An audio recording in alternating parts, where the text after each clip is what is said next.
I am back in the shop, and it is with the OBS F150 today. And where we left this off was actually an overhaul with the air conditioning pump that had failed, and we ended up doing a throttle body rebuild, a couple little things like that that we ran into as issues along the way. And my goal for today was actually to pick up where we left off, work on the drive system on the front of the motor, as a lot of bearings and accessories had worn out. However, the truck had different plans. And those plans are lurking behind here. I'm not exactly sure what's going on, but when I hit the brakes, there is an awful grinding sound. So it seems the truck has a few surprises in for me still. So let's get it raised up and let's take these wheels off, see what's going on back there, because I have a suspicion that there's some attention that is going to be needed on the braking system today.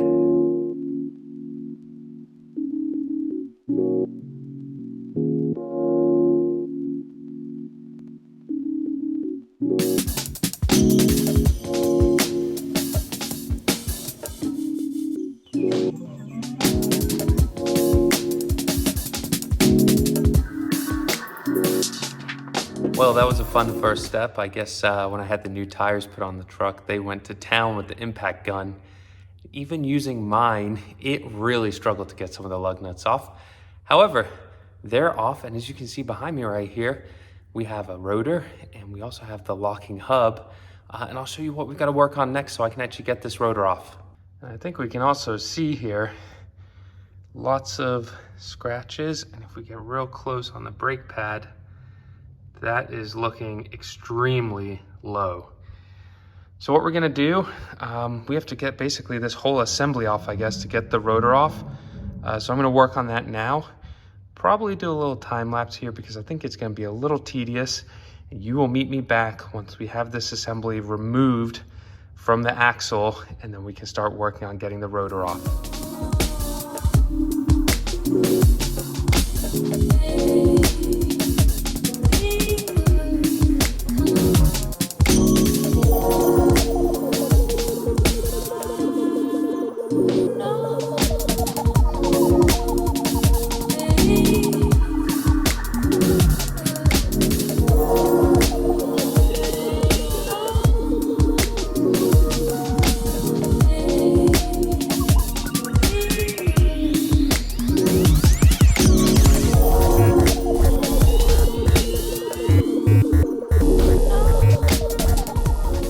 Back. The hub is out. A little entertaining, as I'm sure you saw. What I was dealing with is this thing was kind of rusty in here. It looks like it really didn't have good lubrication in at least the recent future. So I had to kind of tap it out, but it did come out. And also the snap ring right here was kind of hard for me to locate. But really just a lot of brake clean to get the remnants of grease out, and then some tapping on the hub cover screws, and I was able to drift it out. And now we're left in here where there's a nut that I need to undo, and then we'll be one step closer to getting the hub and rotor assembly off. So let's get back to it. Well, I always seem to find myself in these situations, but it seems we've run into a little bit of a roadblock when doing my simple brake rotor and pad change. Let me show you what I've run into. So in here, it's a little hard to tell, but that is actually a nut, and it requires a special socket. It's a 2.5-inch nut. Yeah, like I said, needs a special socket. So yeah, that's slowing things down a little bit here. So I think I found the socket locally. I'm gonna run out and see if I can find it because I need my truck back for the week. So I'm gonna run out and see if I can track that down, and hopefully find me back here not too long from now, and we can keep this project moving. Well, I'm back, and huge thanks to my local O'Reilly. They did have the right tool. I'm gonna admit, it's taken me a while to figure out exactly how to use it. It's a little unique. So what I'll do, I have got this starting to come off now. I will film the rest of it, and then I'll kind of show you in reverse what I had to do to get this undone, because it was a little tricky and I wasted quite a lot of time figuring this out.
So now that's off, take a look at the back of this rotor.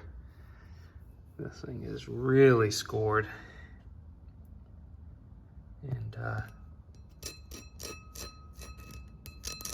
give you an idea how beat up it was and why it was definitely time to be replaced.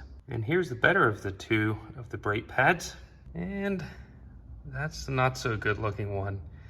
Don't think you can use any more material than that. So this is a part of the project where I was thinking this will just be a quick 1 or 2 hour rotor and brake pad job that is turning into a little more of a project. So the next step, I have to basically press the wheel studs out between the hub and the rotor so that I can separate it. So let's get that done now.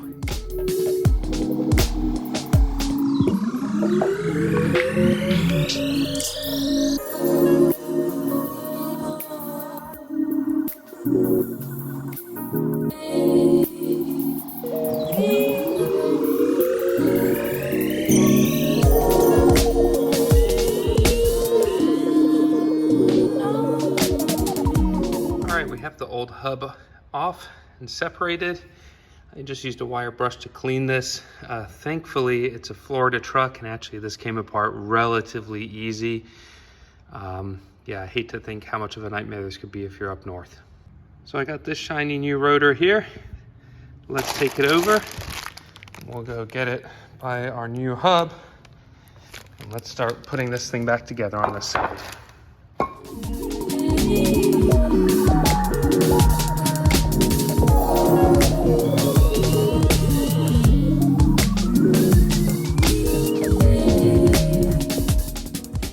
So, new rotor's on, hub assembly's on, studs are pushed back in. We are gonna get this mounted back up on the spindle now. But first we gotta make sure that we have the spindle greased. I will say that when I took this apart, this thing was very lacking in the grease department, so I'm gonna be pretty liberal with that before installing the hub and rotor assembly, just to make sure there's good lubrication there as well.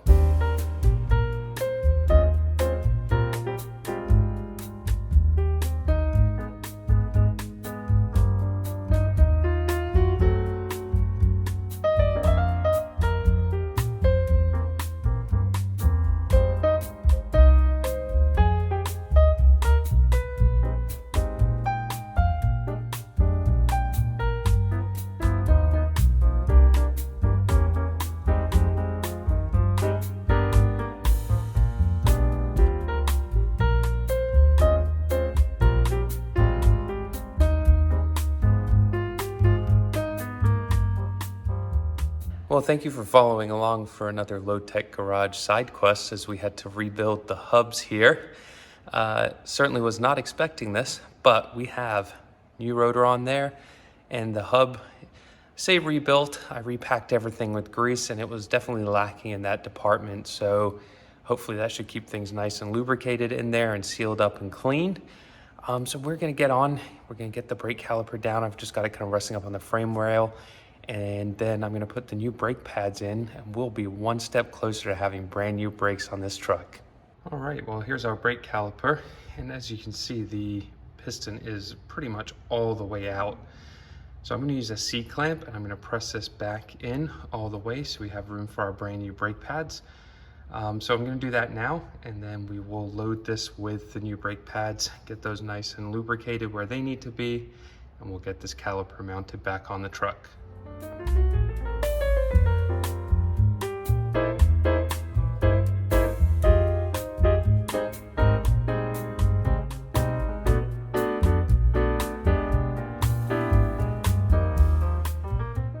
Okay, so the piston is pressed back in.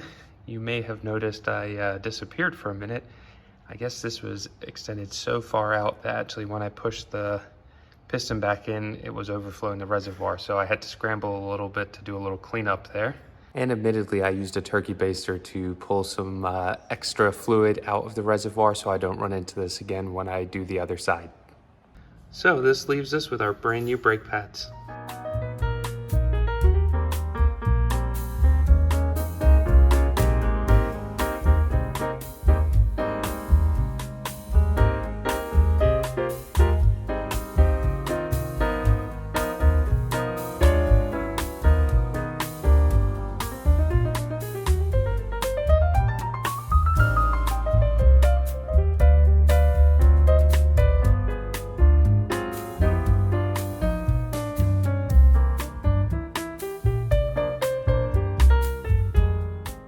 Okay, well, there you have it.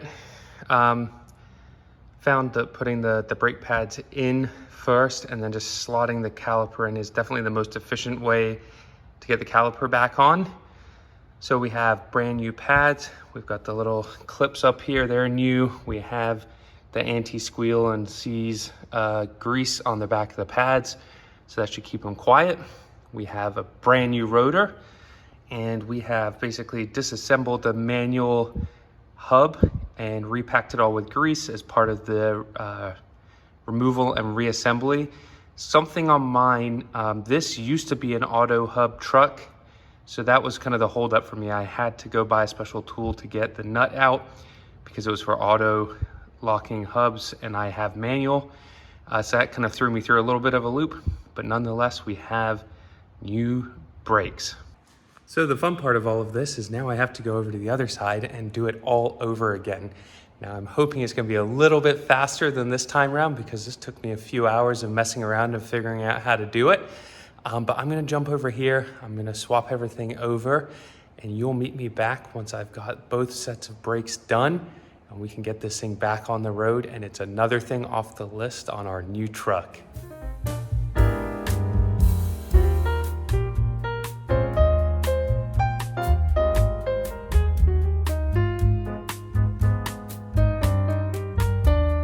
One down,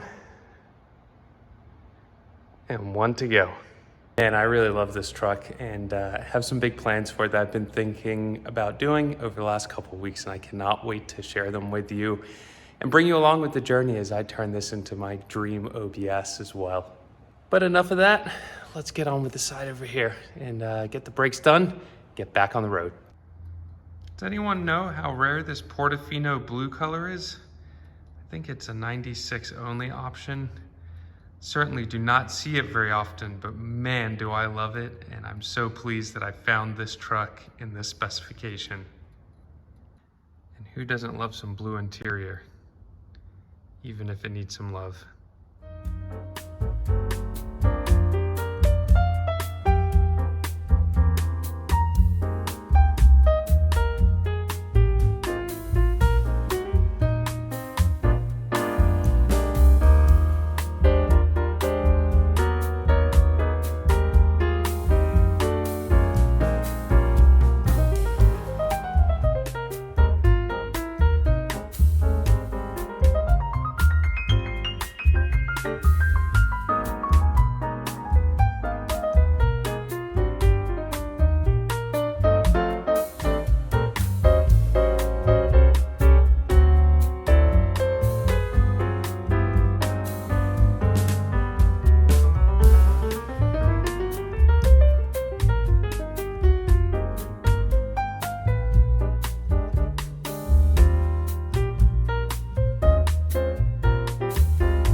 All right, well, it is the next day. As you saw, I got the other side done, and I tell you what, it went way faster than the first side.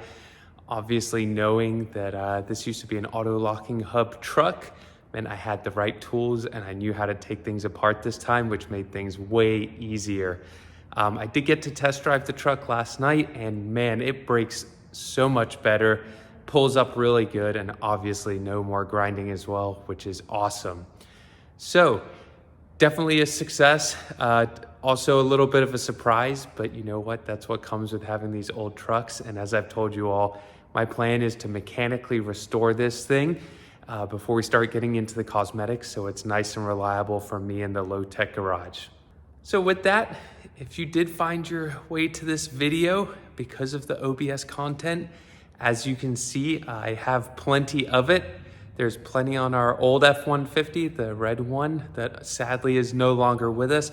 And there's certainly gonna be plenty more of this one as we get it up to snuff and up to kind of our low-tech standards. So if you are new to the channel, please do consider subscribing. I am doing my best to continue to bring this type of content to you, and your support really helps me continue to build the channel. And also, if you have any questions or feedback, please do drop me a comment. I do my best to respond to everyone where I possibly can, and it also really helps me build the channel. And equally, if you do get a chance to hit that like button and notification bell, that also helps me out.